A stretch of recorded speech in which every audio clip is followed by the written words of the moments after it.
અમદાવાદના હાટકેશ્વર વિસ્તારમાં આવેલી જ્વેલરી શોપમાં દિવાલમાં બાકોરું પાડીને ચોરી કરનારની અમદાવાદ ક્રાઇમ બ્રાન્ચે ધરપકડ કરી છે।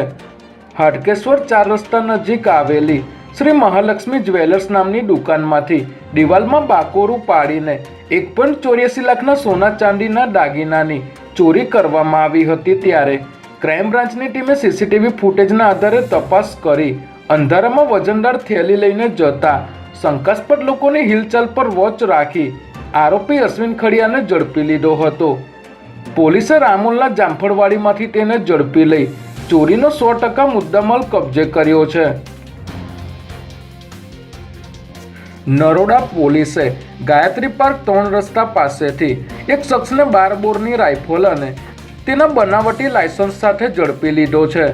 પોલીસે બાતમીના આધારે ગાયત્રી પાર્ક 3 રસ્તા પાસે વોચ ગોઠવી આરોપી વિક્રમસિંહ ચૌહાણને ઝડપી લઈ તેની તલાશી લેતા તેની પાસેથી 12 બોરની રાઇફલ અને 5 જીવતા કારતૂસ મળી આવ્યા હતા।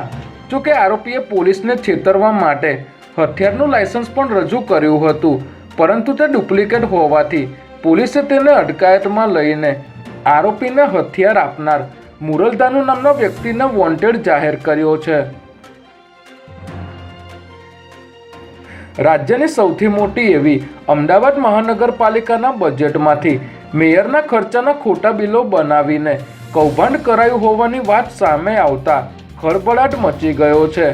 બોગસ બિલો બનાવી અને પૈસા ચૂકવવામાં આવ્યા હોવાની શક્યતાને લઈને મ્યુનિસિપલ કમિશનર અને ભાજપના સત્તાધીશો વચ્ચે બેઠક યોજાઈ હતી। ત્યારે બેઠકમાં સમગ્ર મામલે વિજિલન્સ તપાસ અને જવાબદાર અધિકારીઓ સામે કાર્યવાહી કરવા માટેની સૂચના આપવામાં આવી છે।